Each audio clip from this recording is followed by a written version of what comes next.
here. We are going to Red Bluff, Mississippi, or what is locally known as the Little Grand Canyon of Mississippi. From New Orleans, which is where we're currently at, it's about a 2-hour drive, and we'll be going across the Pontchartrain Lake. I'll get some footage as we go across.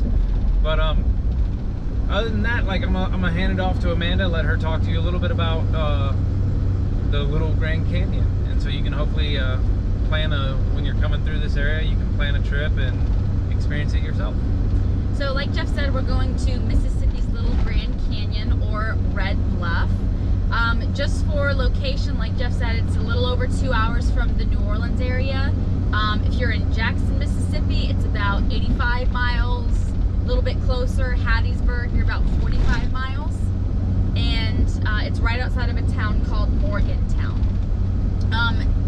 So the history behind the Red Bluff is that in the early 1900s, there was really terrible flooding. It's actually in a floodplain right near what's called the Pearl River. So in about 1910-ish, that's when a lot of the erosion started happening. And what the Red Bluff, the canyon is just the soil and the clay, all of this different dirt is just slowly eroding away, but there's this really beautiful stratification in the different colors that we can see. I did learn that the soil and this clay will absolutely stain your skin and your clothes orange, so you do need to be prepared to sacrifice any clothing that you're wearing, because odds are you're gonna deal with some stains. There is parking around there. There is an official parking lot, but there's also a back road trail that's kind of abandoned that you can use for parking as well. It is near a small lake, from what I understand, and there's also an old railroad track that runs through there. So we have about 2 or so more hours until we get there. We brought the dogs with us, thought they could use an adventure. And I will say this is not a location that you can really tow your rig to.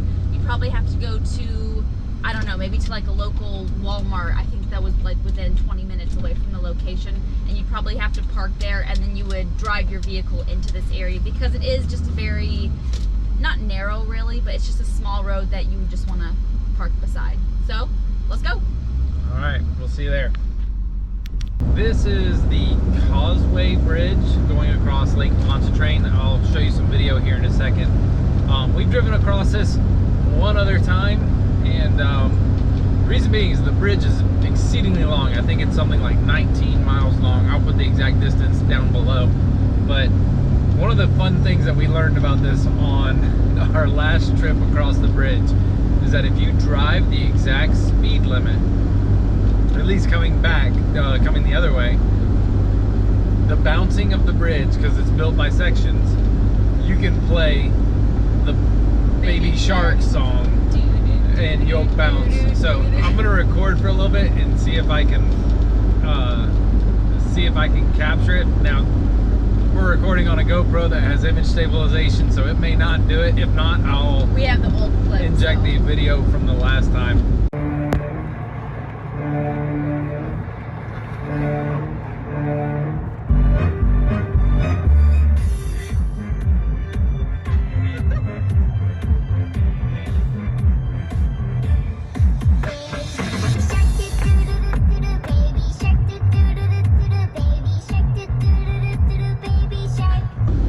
This bridge is something you have to do at least once.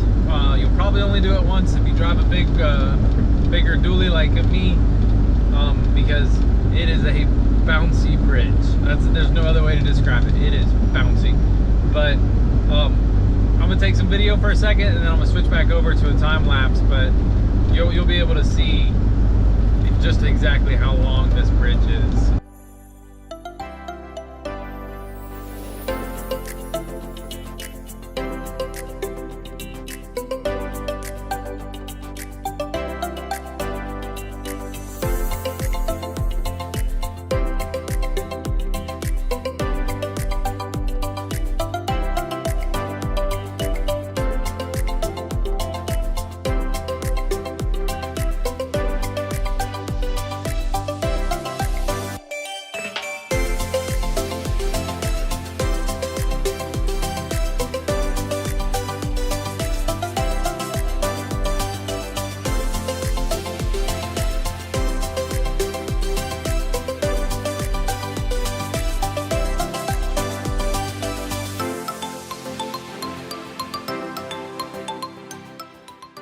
All right, so we are here.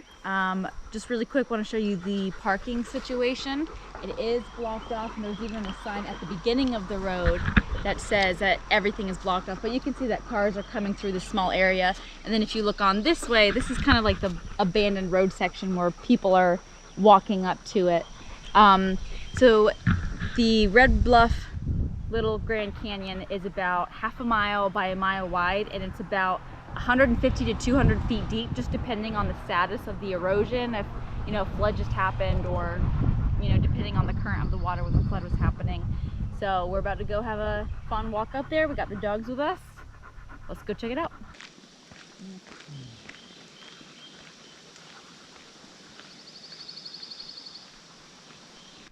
I always got to come back and get the camera. One other note, it is 11 o'clock.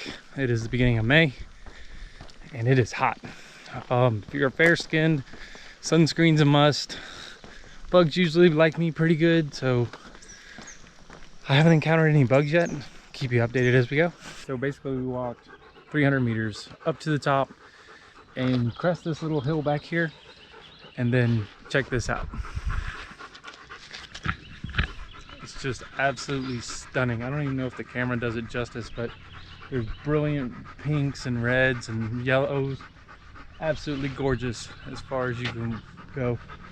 And you can see that there's a ridge over in that direction, and then we see someone is actually camping on the edge right up there with their little teepee looking tent.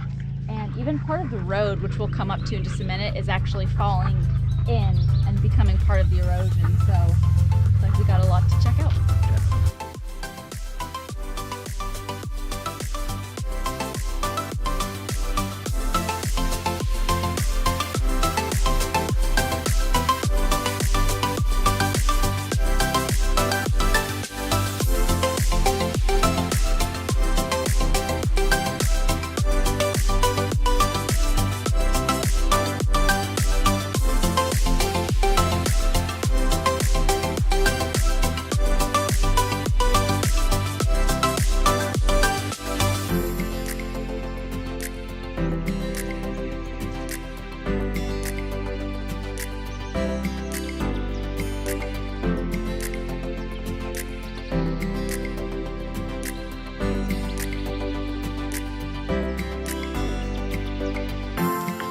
So if you guys wanted to come and simply just look from the top, that's perfect. It's a great adventure. If you're feeling a little bit more adventurous, we're currently walking on a trail down so we can get some footage from up in the bottom of the bluffs. Word of warning, come early if you're gonna do that, because it's hot, and 2, wear really good shoes, something that you don't mind walking for a while in. Or potentially ruining. But pack accordingly. Water, sunscreen, hat, everything you need. So when you get to the bottom, we had a choice to make. We can walk up the creek, or we can walk along the train tracks that you see us walking on. A couple notes: that climb, the last little bit, is very steep, so be mindful of that. You know, go with your own ability, just to be safe. But right now we're just walking along the train tracks. We're gonna sort of see where it takes us, and there's other people walking, so hopefully they know more than we do and we can figure it out. A note for dogs, if you happen to have your dogs. There are a couple dogs here. Our dogs have been off leash about half the time just because they can be. We took them off leash when we were going down the hill because there was a lot of roots. There was a couple like slippery parts with mud right at the end, just because it was near the water, and that's where people were climbing out of the water and then climbing back up the hill. I would let your dogs off leash if they can go off leash, because you don't want to be pulled down by them and you don't want to like have them constrained by a leash. So, but they're happy on the train tracks now, and we're heading to the other side of the canyon. Yep, so stay tuned.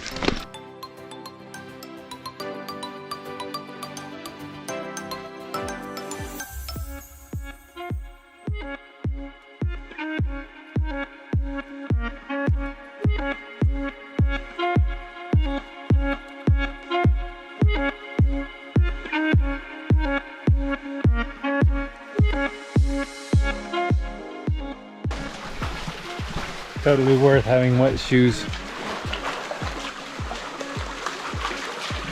It actually feels really amazing. All right, so we are currently walking up the stream.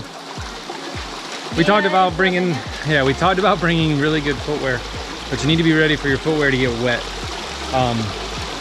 Something we didn't anticipate, but shoes dry, socks dry, memories last forever, so we're trucking on along.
Truly amazing. Like, yeah.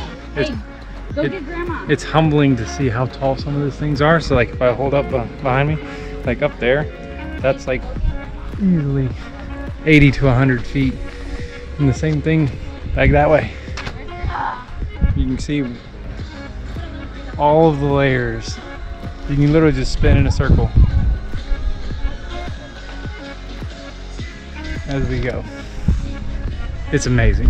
Absolutely stunning. Worth every second of this trip. We made it. Yeah.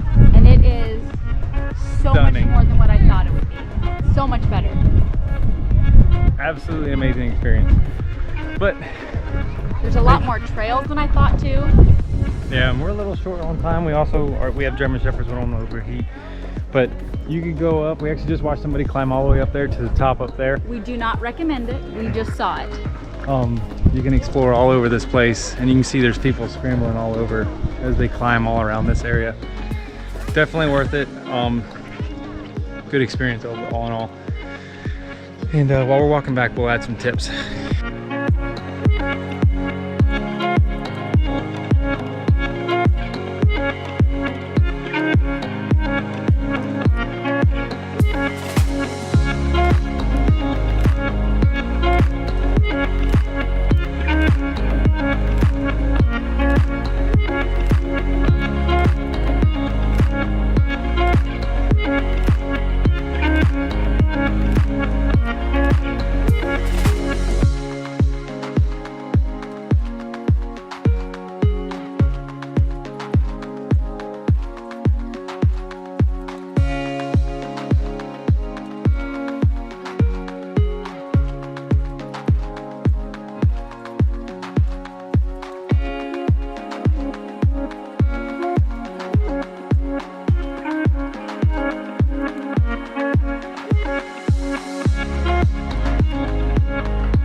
finished our trek. Started off at about 500 steps. I put my watch on late, but now at 9,000. Final thoughts, man. Final thoughts. I would say if you have a smaller car, it will make it easier to park, but if you do have a large truck, there is definitely parking. You have a tip? My thoughts, when you come, if you want to get good photos, coming in the middle of the day is best because you really accentuated all of the colors. I'll include them in this video, you'll get to see a few of them, but really just a gorgeous time. And I agree with that, but aside from getting the great pictures, because the sun does light up a lot of the different colors and stratifications of the soil and clay, I think the morning time, especially if it's spring or summertime, because one, it's very hot, and two, there's a lot of people here in the afternoon. So I mean, if you get a chance to come multiple times, definitely experience the morning, but also when the sun is in the middle of the sky, perfect for pictures. Yeah, without a doubt, coming earlier was a better choice for us because we're leaving now and it is packed. But come have a good time. Yeah. Definitely wear a hat. Definitely bring water. I would recommend sunscreen. Yeah. Other than that, hope you guys enjoyed the trip.